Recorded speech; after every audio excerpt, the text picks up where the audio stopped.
мамлекеттик бийлик органдары, өкмөт, президент, парламент мамлекеттик маселени карайт. Улуттук курултай улуттук мүддөөнү караш керек.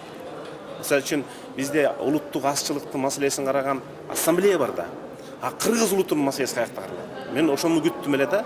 Мисалы үчүн биз азыр жакынкы жылдардан баштап азая турган элдердин тизмесине киребиз. Өзү репродукция человека деп коет.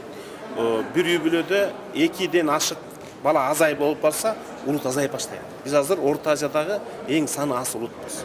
Экинчиден азыр Кыргызстан спид оорусу көбөйгөн дүйнөдө 10 мамлекетке кирди. Үчүнчүдөн азыр бизде ар бир үчүнчү бала атасы жок төрөлгөн.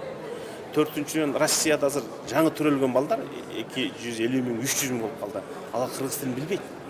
Ушундай жеке таарынычтан бийигирээк турган улуттук мүддөөнү алдыга койгон, аны ошону чечүүнү талап кылган мындай улуттук күчтөрдүн биримдиги катары көрөм да мен улуттук курултайдын миссиясы. Ушуга жакын сөздөр айтылды. Каптагаевдин айтканында,